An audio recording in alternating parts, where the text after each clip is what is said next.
Wih, POD pagi hari ini nggak usah banyak ocekan yang silaturahmi ke studio, unjung-unjung. Kipol pingin sore, Radinyo. Assalamualaikum warahmatullahi wabarakatuh. Waalaikumsalam warahmatullahi wabarakatuh. Selamat pagi, salam respect. Buang sampah jangan sembarangan. Buang sampah jangan sembarangan. Satu lagi yang harus aku sekarang ini gelontorkan di program GS. Fanatik boleh. Goblok jangan. Iya. Kurang keras. Fanatik boleh. Bingung jangan. Karena menikmati bagaimana saya sekarang ini menjadi fans beratnya Man City cadangan ya.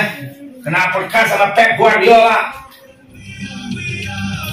Itu yang kena salah satunya Seri Maradona, move dari sahabat kita Rossi yang punya caps luar biasa nonton Bayern. Sopo itu bos? Bos, ngelon aku bahlu. Aku juga korbannya Man City, sopo itu bos? Berapi-api sama Maradona. Itu cara kita menikmati sepak bola dunia. Kadang-kadang nggak nyampe ya di fans ya, ujuk-ujuk. Ya benar-benar lucu aja. Sudah ketahuan skornya. Rossi berada di HP-nya itu teriak tentang skor lawan Real Madrid. Seluruh dunia meyakini Man City bisa menang, ternyata 2-1. Benzema. Ini karena berada di studio tadi sempat ngebahas rencana dua tim hebat di Eropa ya. Berada di Paris, timnya Ancelotti menemui The Reds karena punya sebutan ini strateginya pelatih Italia dengan bos asal Jerman yang benar-benar menyenangkan all occupied. Rana langsung aja Rana. Yang pertama sih kemarin ada salah satu tulisan di media sosial ya yang ngaitin bahwa final 2014 yang berada di Lisboa, Estadio da Luz, home base-nya Benfica, pada saat itu Real Madrid juara dan salah satu ikonnya CR7 angkat trofi. Move ke Final Champions 2017 di Stadion Millennium Cardiff, yang stadion ini merepresentasikan timnas Wales ya, yang dimana pada saat itu Gareth Bale juga angkat trofi. Nah, final nanti kan dihelat akibat konflik Ukraina-Rusia yang sebelumnya di Saint Petersburg, kemudian pindah ke Paris dan ditunjuklah Stadion Stade de France, stadion yang merepresentasikan timnas Prancis. Ya memang sih walaupun kapten timnas Prancis itu adalah kipernya Spurs, Hugo Lloris, tapi bagaimanapun perjalanan Karim Benzema apalagi bisa lepas dari bayang-bayang Cristiano Ronaldo dan di usia yang saat ini yang tidak lagi muda ya, 33-34 tahun, Benzema masih bisa membuktikan bahwa dia memang striker top. Dia berevolusi menjadi salah satu the real complete striker. Jadi nggak hanya pandai dalam attacking, tapi dalam defending, pressing, counter pressing, Benzema bisa beradaptasi. Itu sebelum lawan Madrid akhirnya skornya Pep kalah. Aku dikasih tahu teman Bung Sandy, Man City sudah mengkanvaskan Atletico Madrid. Ya. Apakah tim tetangga yang rajanya Liga Champions bisa dilewati Man City? Dia nggak yakin. Itu sebelah kiri kan? Ya. Yang sebelah kanan cerita bagaimana Real Madrid sudah mengalahkan juara bertahan, The Blues Chelsea.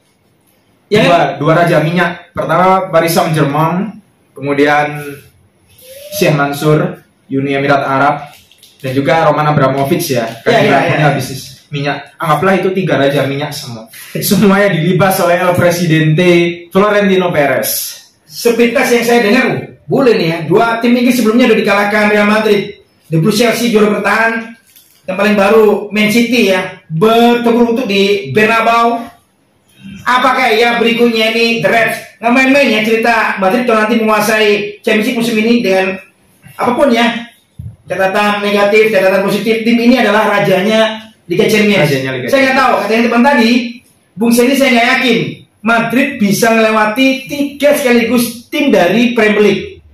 Kita lihat aja, banyak ya catatan teknis mengiringi 2 tim berada di Paris, versi inilah versi itu, tapi kita harus mengakui bahwa pertemuan Madrid sama The Reds menyenangkan banyak pihak. Ya. Jadi nggak ada yang kejutan, bener-bener udah seneng lah 2 tim favorit dengan background supporter yang luar biasa, pelatihnya seperti apa. Suka nggak suka ya, udah kita tinggalkan Man City, bagaimana cerita? Aduh, ngomongin kemana? ya. Di luaran dari Champions League, kalau orang melihat sepak bola dunia sekarang ini apa yang kamu punya? Oh ini Menarik untuk dibahas. Ya lagi pasca apa Real Madrid Manchester City di semifinal second leg itu terjadi perdebatan filosofis ya seperti biasa. Ini pelatih miskin taktik atau enggak? Yang mana itu? Ancelotti. Kan kata-kata miskin taktik ini kan berawal dari salah satu sahabat kita Jakarta lama yang sekarang menjadi influencer sepak bola kan. Tepat nggak sih label miskin taktik ini dilabelkan pada Don Carlo Ancelotti? Kan perdebatannya sekarang ini sepak bola sekarang ini ya, saya kasih terminologi sekarang ini karena kalau terminologi modern atau tradisional itu merefer ke penggunaan teknologi. Jadi aku pakai terminologi sekarang ini. Jadi sepak bola sekarang ini kan nanti sudah diaplikasikan ya, diejawantahkan di final nanti. Klopp dengan gegenpressingnya, sepak bola rigid, terukur, matematis dan sistematif. Sedangkan Carlo Ancelotti berada di pihak free flowing football. Free flowing Ya, free flow football. Jadi ada beberapa aspek yang memang harus didisiplinkan, salah satunya aspek defensif. Tapi ketika transisi menjadi attacking, menjadi menyerang, dia menyerahkan pada pemainnya mau dieksekusi seperti apa. Jadi dia tidak mengikis dari kreativitas para pemain itu sendiri.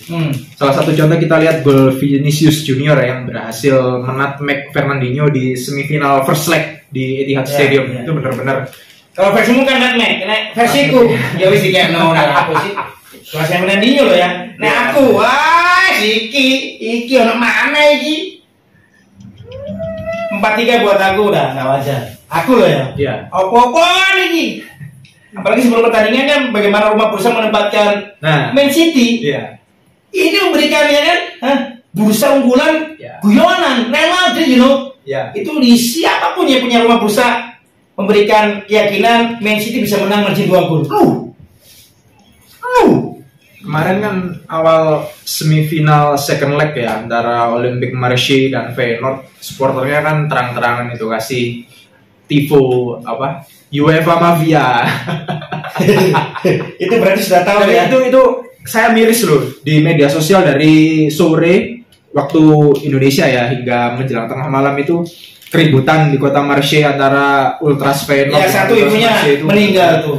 Bener-bener nyawanya. Bener-bener sadis ya. Tapi itulah sepak bola. Dua tim ini mempunyai background yang sama-sama pemenang Liga Champions di era jadul. Tapi balik lagi ini adalah sepak bola balik lagi passion dari supporter itu sendiri. Bagaimana caranya dia mendukung klubnya hingga sampai berdarah-darah seperti itu.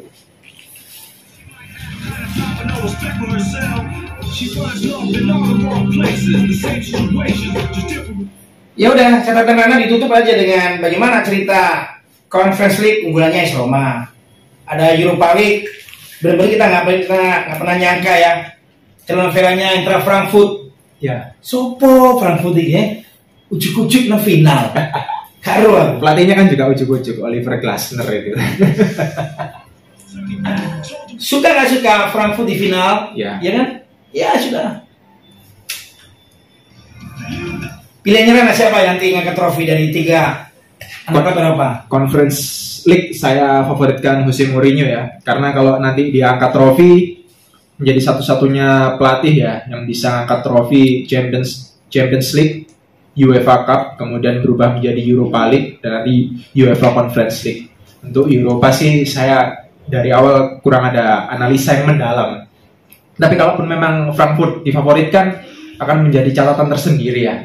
Bagaimana kita tahu aksi 30.000 fansnya yang tiba-tiba nongol di Camp Nou yang melebihi percaya cerita Frankfurt berada di Europa League ya kan, Bundesliga atau apapun, aku baru melihat kemarin pada saat lawan West Ham. Nggak lama durasinya, sekitar 15 menitan. Ya saya takjub.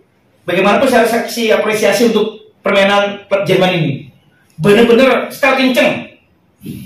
Backnya itu sangat-sangat fokus mengawasi semua pergerakan midfield juga strikernya West Ham. Oh makanya ke final. Tidak ada sejengkal lapangannya mereka dibagi ke tim West Ham. Gak ada. Ngoyek pol, bahasa Surabaya ngoyek kabeh. Itu kan balik ke catatan nomor seringkali pengorbanan yang mengkhianati hasil. Totalitasnya wow, 2 jempol Frankfurt. Apakah ini bisa secara sederhana menguasai Europa League? Kita lihat saja. Yang terakhir UEFA Champions League sih saya ngikut Bung Sandy aja. Karena jadi pilih Liverpool juga. Iya. Kalau memang Liverpool sih di atas kertas pasti ya, karena gaya sepak bolanya itu bener-bener ya, kita tahu nggak ada yang bisa ngasih statement negatif ya. Gaya sepak bolanya yang berenergi, heavy rock metal ya kata Jurgen Klopp itu sendiri. Itu yang membuat mungkin menjadi antitesis dari free flowing football yang diasosiasikan ke Carlo Ancelotti.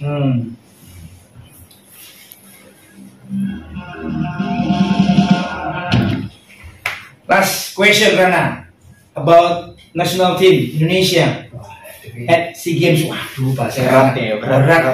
Aku diajak mau tentang Ronaldo yang kabutan jeneng dan benar-benar ternyata pembunuhnya pemain ini gadget media sosial. Ya. Aku sendiri sudah berkata mendukung videonya bagaimana dia belum memberikan apapun kepada yang Indonesia merasa ya gede, merasa wah aku ini nasional, aku ini ya timnas Garuda. Nothing. 10 menit saja mengecewakan pelatih dari keluar. Itu buat saya aib. Apa komentarnya Rana SEA Games pertama sih saya mengaitkan ketika Liga 1 ini menjadi predikat liga termahal ya, yang pada saat beberapa bulan yang lalu kan ketika salah satu testimoni Taisei Marukawa mengenai penggajian dirinya di Persebaya, kemudian yang dikaitkan dengan berapa sih value dari Liga 1 sendiri, itu saya sebenarnya nggak menyangka bahwa liga kita itu memang secara komersial kekuatan uangnya mampu gitu. Tetapi kenapa kemampuan itu nggak bisa diiringi dengan membentuk sebuah ekosistem persepak bolaan yang baik? Wah, tuh bagaimana? Ini menarik sekali bagaimana ya. Ekosistem. Iya. Bagaimana dari Jakarta ada salah satu politikus ya ngerasa oh saya punya stadion JIS ini pantas ya, pantas untuk Liga Champion. Kesinilah Madrid, kesinilah Liverpool, maunya dipindah. Jadi di Paris ya kan, siapa tahu nanti ada cuaca ekstrim dan lain-lain, pandemi membludak ya virusnya, pindah aja ke Jakarta sini ya, akan lebih rame ini tribunnya, fasilitas lain-lain, UCNA ngomong. Sebenarnya dia nggak sadar berada di Indonesia ini ya, federasinya bikin jadwalnya belum tahu. Liga 1 detik ini rilis jadwalnya nggak jelas. Ketika sepak bola ini pause ya, berhenti sejenak era pandemi virus corona pada saat itu 2020-an. Ketika liga mau restart kembali, jadwalnya itu sudah pasti. Oh, sekian periodenya sekian. Jadi ketika jadwal rilis, pelatih bisa menyesuaikan periodisasi latihannya. Nah sekarang kalau bahkan ketika liga Inggris belum menginjak pekan ke-38, jadwal rilis musim depannya itu sudah rilis. Tahu. Kualifikasi Champions League, Europa League, Conference League dibikin. Sudah rilis. Nah, pertanyaannya, sanggupkah Indonesia ini bisa itu tadi asosiatif dengan sebutan liga yang punya value setinggi langit itu? Kan lucu. Itu dari liganya ya. Kalau dari individunya ya balik lagi mengenai kapabilitas pengurus federasi, kemudian pemain-pemain sekarang yang lebih mudah rentan terkena star syndrome akibat popularitas. Ya memang di era media sosial ini orang cepat terkenal dan juga cepat tenggelam, cepat dapat apresiasi baik, juga kadang juga dikritik negatif. Dan hal-hal ini pemain yang benar-benar tangguh harus bisa mengadaptasi dalam hal itu semua dan kemudian diaplikasikan ketika dia bermain di lapangan. Karena konyol gitu loh, kalau seiring dengan image yang baik juga harus diiringi dengan prestasi yang baik. Itu akan seimbang. Nah kalau image-nya bagus tapi prestasinya nol, ya omong kosong dong kalau gitu. Omong kosong kan Rana, sementara di sana ya pemuja ujuk-ujuk whatever, ngapain dipikirin? Yang penting timnas kita berada, yang penting eksis dah semua. Apalagi ada beberapa komen ya terkait kenapa kok hanya Bali United yang sekarang fokus ke pembangunan training ground untuk memaksimalkan potensi individu, klub-klub yang lain masih belum punya training ground sendiri, karena fungsi training ground sendiri bisa untuk memaksimalkan, intinya pemain bisa berlatih seharian gitu, nggak hanya dibatasi nyewa 2 jam, setelah itu kalau lebih dari 2 jam kena charge. Nah untuk menghindari kena charge tambahan ini ya sudah selesai, jadi kalau latihan nggak bisa manfaat. Padahal dengan kita membentuk sebuah iklim latihan, iklim lingkungan yang bagus kan otomatis pemain juga akan terhindarkan dari pengaruh buruk dari hal-hal yang di luar lapangan tersebut gitu loh. Jadi tetap dijaga, difokuskan hanya di lapangan untuk tim klub dan sebagainya gitu lah. Tapi kalau karena ngomongin tentang dijaga dan lain-lain, aku nggak bisa tawar menawar ya. Aku dari beberapa tahun terakhir mengatakan salah satu jalan keluar untuk kita mau prestasi dari yang grassroots sampai yang paling senior sepak bola Indonesia, jangan lagi gadget, HP bersama dengan pemain. Pilihannya cuma dua. Kamu mau HP-an, jadi artis ujuk-ujuk, ataukah sepak bola yang sangat-sangat bukan. Kamu HP-an jadi atlet e-sport aja, e-sport. Dulu masih ingat ini yang terakhir. Dulu masih ingat berapa ratus juta ya rakyat Indonesia mencari 11 saja nggak bisa main bola. Buat terus sekarang itu udah bawa ke laut. Nggak bisa sekarang. Sekarang cari aja satu yang tidak ujuk-ujuk. Satu pemain yang tidak ujuk-ujuk. Mana bisa semuanya? Sosial media. Iya kan? Ya. Berapa tahun itu? Cari ya 11 pemain untuk timnas Indonesia yang pintar aja nggak bisa. Ingatkan itu buat kita yang di tahun 2000-an masih ya kan? Ya. Semuanya nggak pakai bahasa tadi. Sekarang mana? Kau apa goblok ya? Iya nggak? Ya. Iya. Penting lagi masyarakat memberikan kontribusi untuk tadi mencari 11 nggak bisa. Akhirnya pemain rasa, aku punya HP, aku bisa bersosial media untuk mempercayai diri sendiri, ya, membuat aku terkenal dan lain-lain. Lupa bahwa tugasnya mereka ini bermain bola dengan baik dan benar. Lupa. Serius dan fokus. Tuntutannya dari segi bola adalah tadi fanatik boleh, Geliang jangan.